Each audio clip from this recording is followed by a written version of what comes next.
Right, so there's been an audio recording, allegedly, of Keir Starmer having a sweary rant at an aide, allegedly over a missing tablet.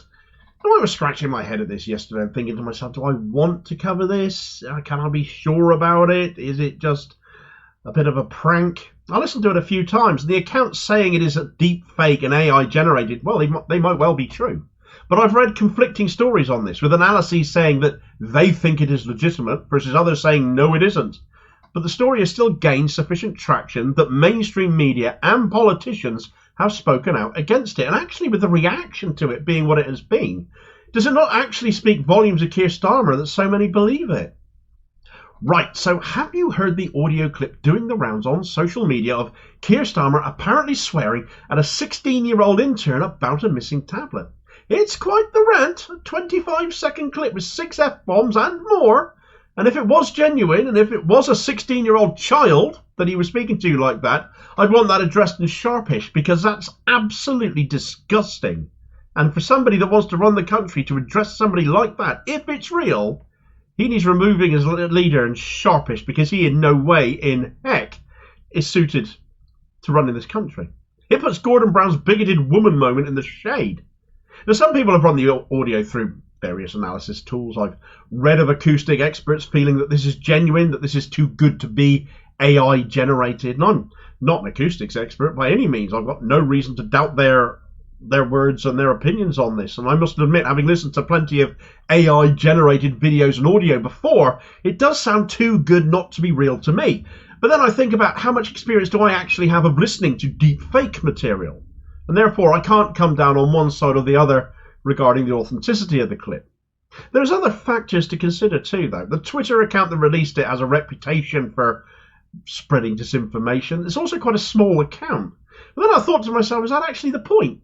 Given the content, it ought to be incredulous to think anyone in a position of responsibility could address a staffer in such a way. But when it came to Keir Starmer, it was instantly believable. Although given that it is all of 25 seconds, a few have dismissed it as fake on the grounds they can't believe he could speak for that long without mentioning his father was a toolmaker. Now, I appreciate my opinion of him is already a low one.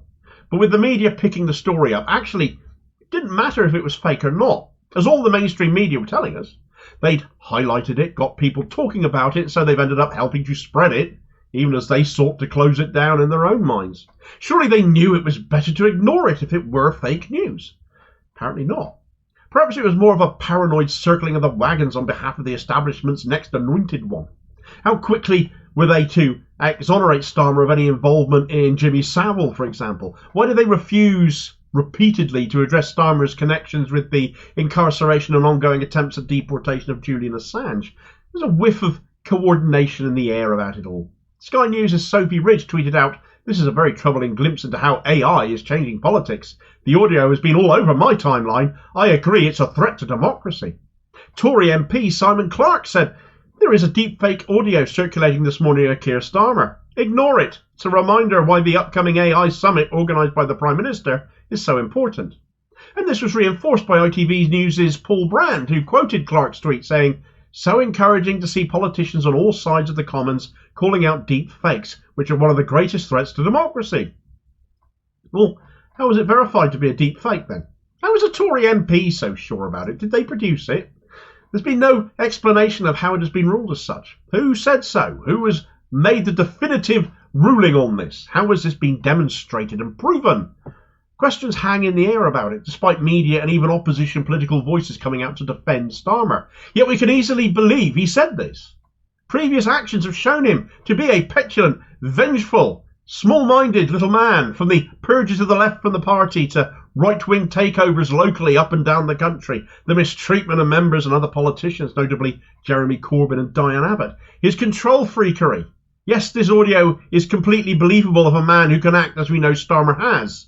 And so now we're talking about it, now that we're asking questions of the sort of person he is, does it matter if it's fake or not when we believe this genuinely is the sort of person Starmer could be, whether he actually said it or not? It isn't a stretch to believe that he could have said all this to a staffer. It's not a stretch to imagine him saying these things to an underling, and even if he came out and denied it, which he hasn't, nobody at time of writing from Labour has actually stood up and confirmed it to be a fake.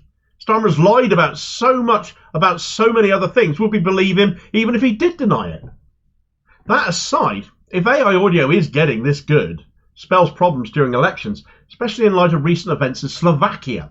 You see, Slovakia went to the polls at the end of last month, but 2 days before polls opened, an audio clip, purportedly to be between the leader of the Progressive Slovakia Party and a newspaper journalist, discussed how to rig an election, come out. Although this was also decided to be a deep fake by French news agency AFP, who have also said likewise about the Starmer recording, it posed a problem for the press in Slovakia because the leak came right at the beginning of a 48-hour moratorium, effectively a period of purdah, where no political discussion could take place. It came out via Meta, Facebook, getting around a loophole where they only act against faked videos. By being audio only, the alleged fake got through. Now we're seeing that with this Starmer clip too. Audio only. That has to be said. The long and the short of it is that AI manipulation can produce very realistic clips. Sound clips, certainly, which may not be true. We can no longer trust our ears as well as our eyes anymore in this era of faking it.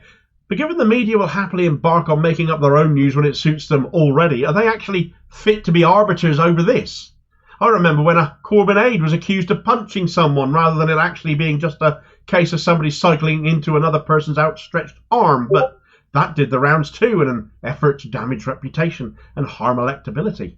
And it certainly wasn't AI that put a Russian-style hat on Corbyn on Newsnight either, was it? So whether AI gets acted upon is largely a moot point when you can't trust establishment media anyway.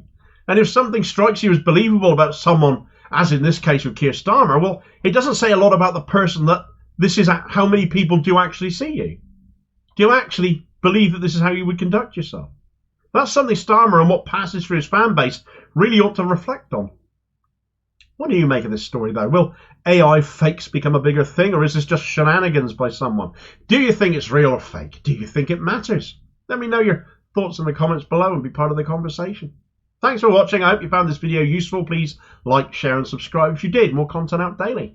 Meanwhile, here's a video recommendation where the Confettigate story surrounding George Osborne's wedding a few months back seemed to be a story blown up out of all proportion as the press buried all other news in their pursuit of a mystery woman throwing orange confetti at the happy couple, which conveniently distracted from some rather more disturbing allegations about Osborne that came out just prior to that wedding, thus showing news is what they want you to hear and not what you need to know. And I'll hopefully catch you on the next vid. Cheers, folks.